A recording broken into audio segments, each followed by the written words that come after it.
Welcome to Living with Pride, Aging with Pride. I've got my co-host here, Amelia Larson, and I'm James Brown, the youngest man around. That's what I'm talking about. But we've got a special guest who's going to talk to us about cultural divide. That's what I'm calling it. I just made that up. Who cares? You know, we're going to get the real skinny on it. But I got Rebecca Chavez Houck here.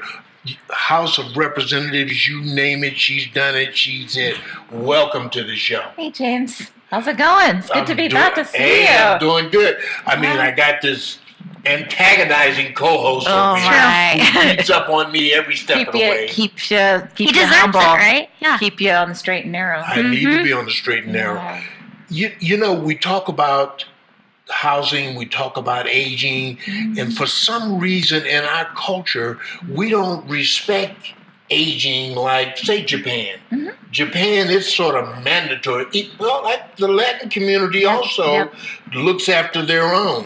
You know, you'll find in the Latin community, the families have grandmas and great-grandmas and all that stuff living in the house. But for some reason, today's young people don't think about that. Right. Tell me something about this.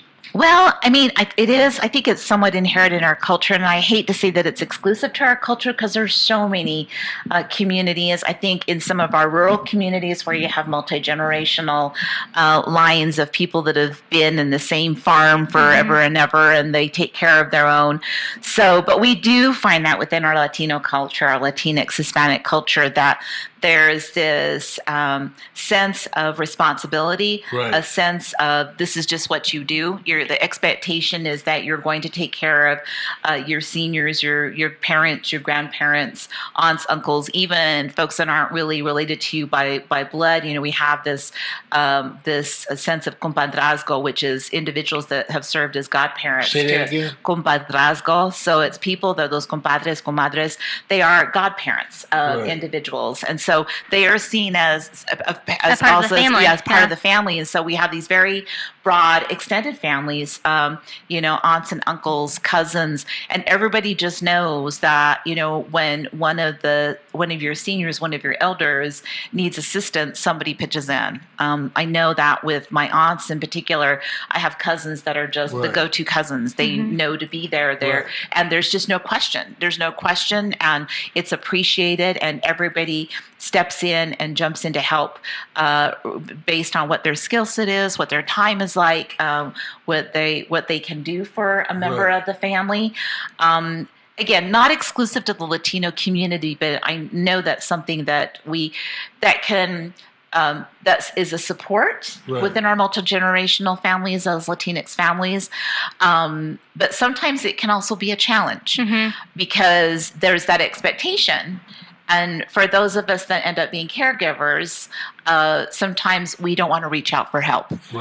And then you add the overlay of possible linguistic barriers on top of that, and it can be particularly challenging to caregivers because they don't know to ask for help, or they don't know where to ask for help.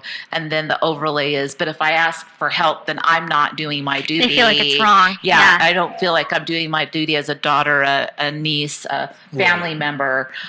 It's my job. It's my job. I'm supposed to take care of this. And I talk to so many families about that, just because, you know, they feel like we need to take care of mom, but there's so many sandwich generations here, especially, right, that they're still taking care of their kids in high school or middle school, and now they have their parents, and financially, how did they do both? And, you know, both people are, you know, working and not in the home, and there's so many families that I think feel like they're failing when they have to ask for help, and it's really uncomfortable. But I think the education part that I do a lot is, you know, if you aren't able to take care of them safely, or you're not able to take care of yourself, how are you going to make sure that they, you know, have that quality associated or that safety associated? You can't be there or things for that like that if you're not taking care of yourself and making sure that all of the facets of your life are taken care of. I mean, that really, you summed it up really good, because the economics come into play. I can't take care of my mother or father because I've got to go to work. So I'm not going to be able to stay at home and take care of them. So the economics come into play. On the other side of it, it raises the cost for them because they've got to put them somewhere else. So they're hit again with the economics. Are we facing a linguistic issue as well when we talk about the services for this group of people, that a lot of times people don't understand how to present their issue. Right. Totally. And, when I was in the state legislature, a number of individuals that are in the medical interpreter community would come to me, and there's often challenges of not having enough qualified, certified, trained interpreters that work in the clinical health setting, because there's a right way to do interpretation, then there's a wrong way of doing interpretation. And I think sometimes providers, and I know they're in a situation where, it costs money to bring interpreters in. Medicaid does cover those costs. Medicare does cover those costs. But having to go over and beyond and make sure that you've got somebody that's certified or that is trained and qualified to do the interpretation is sometimes can be it's more complex. Difficult for them. Yeah, right? It is. Yeah. It's difficult for providers. And so when I was in office, I established legislation to set up a voluntary certification so that interpreters can get that credentialing, so that when providers see somebody with that credentialing, they know that they have a certain expectation of the quality of that interpretation. That gets the schools involved. Yeah. What? Oh, graduate education. So the schooling that they have through Granite Ed has this amazing program through Edwin Espinel, who is with the state office of the health department, Utah Department of Health, the multicultural arm of the Department of Health, does the training for Bridging the Gap, which is that interpreter training for individuals that are doing medical interpretation in the medical fields. But he has been doing amazing training with high school students who are interested in pursuing credentialing and going for their post-secondary careers, maybe in nursing, maybe in other healthcare providing fields. And that is amazing work, and I want to see more of that. That is the linchpin. That is the linchpin. We have facing us as we get between 2030 and 2050.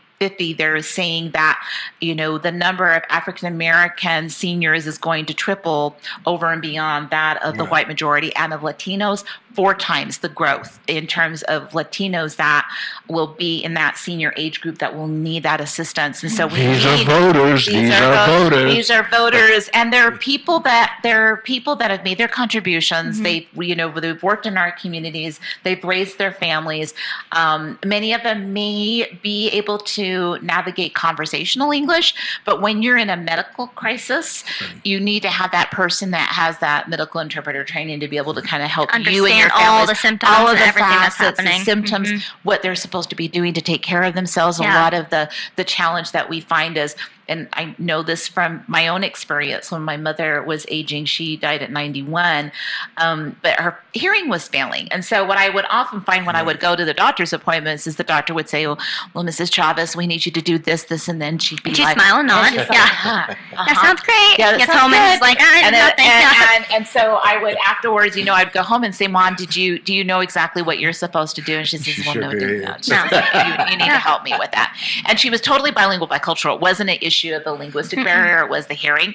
But she was afraid to ask for help. She was afraid for ask for. She doesn't want people of a certain age. They don't want to be seen as needing to give up their autonomy or needing that assistance. They don't want to place a burden on their family members. That's the other thing too. As you well both know, that oftentimes people will say those things just because they don't want to seem like a burden. So it's a twofold pin. It's how do you service them? How do you make them aware of the possibility, those that are aging, of what they need to do to get into the room and get the proper attention, the proper treatment, and the proper respect? Right. And I think that there are so many resources, and I know it's challenging for caregivers because you're just trying to get through the day. You're trying to get your kids to soccer. You're trying to put whatever time you can in your work. You're trying to take your lunch hour to go take Mom to the doctor, and then get her back to where she needs to be, and then get back to work, and then go pick up the kid. So, I've had that experience. I've seen others, and we all know people that are challenged by being a part of the sandwich generation. So it's hard. That you're in the middle of it and you're trying to figure out, how do I get the assistance that I need? I know I need help, but I don't know where to turn.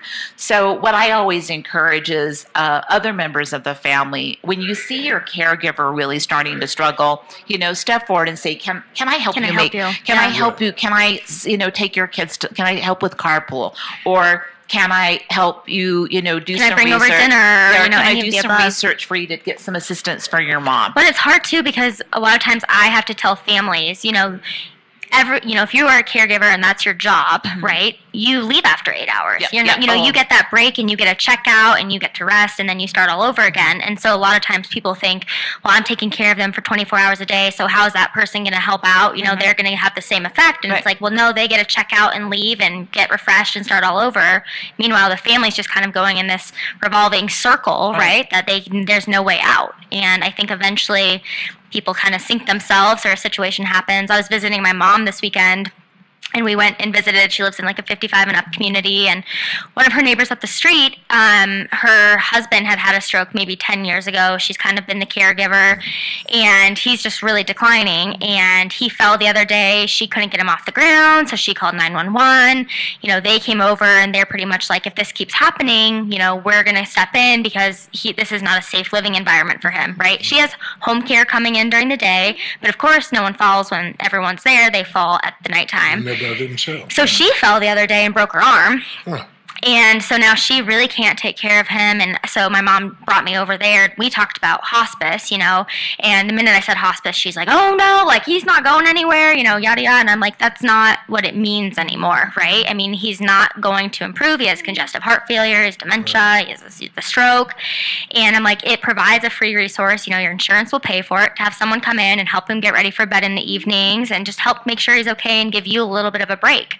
And she's like, I had no idea. Right. And I think people are afraid to ask, especially this generation, because they've seen their grandparents go through it, right? And everyone tells me, oh, my grandma went through this. And I'm like, how long ago, was that? And so I think it's just the fear of kind of the unknown and not wanting to know what you're asking, or, what that looks like. And finances scare people because no one has prepared for this. And there's just so many, I think, questions that make people nervous that they just can't talk about it. Right.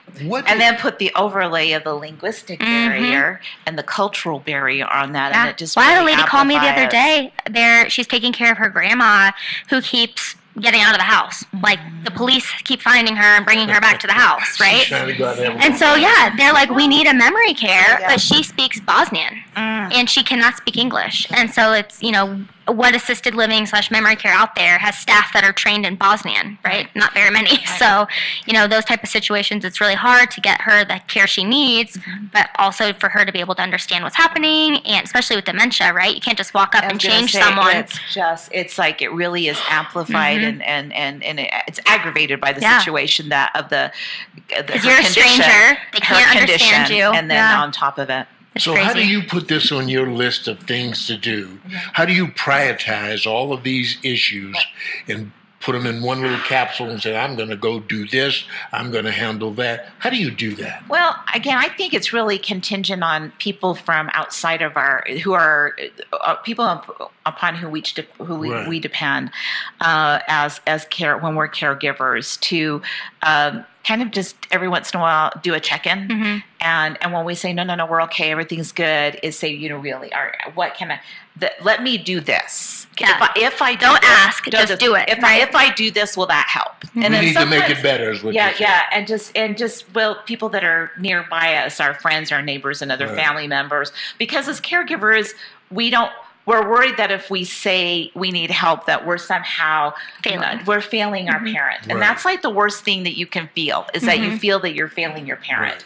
Right. And I think the time too, I've had a lot of people that they won't ask for help, but they just want someone to come in and just do it, right? Because if they say, can you make me dinner? Then it's like, well, what do you want for dinner? And did you want this or did you want that? And they're like, I don't have the time to answer all your 20 questions, but if you just showed up to my house with dinner, I would gladly accept the dinner and eat it, I'd have someone come fix my dinner every night. I know. Right? I'm lucky I've got a husband that's a fabulous cook. So, so we're coming to your house. Yeah. Now, if something happens to him, then I am going to be in a world of hurt.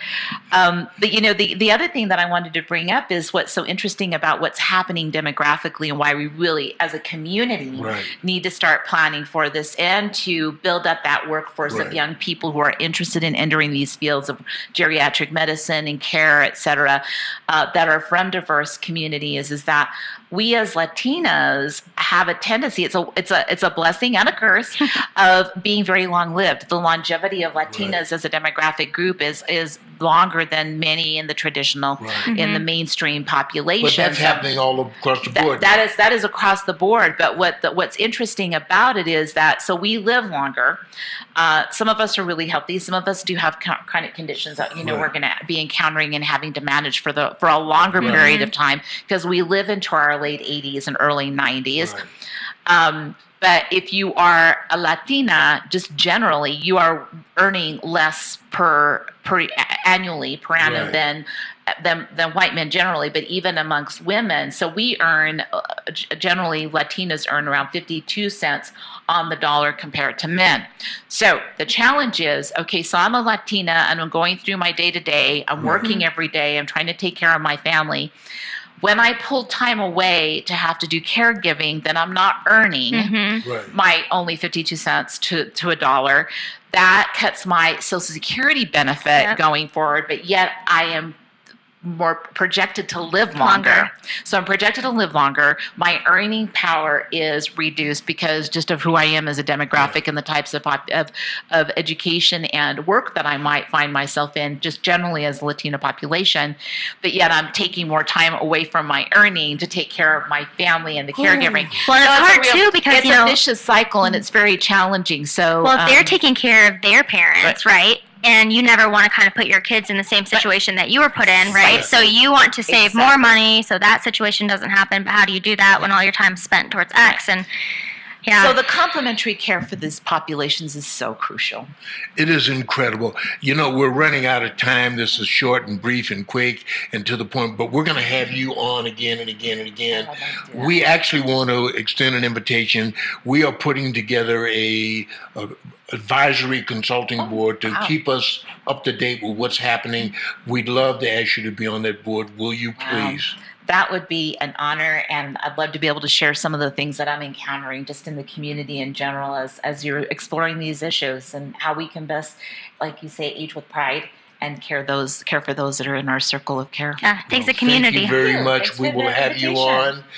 It's a phone call away to talk to you about what we needed, or a memo or an email, so that we know what we're talking about.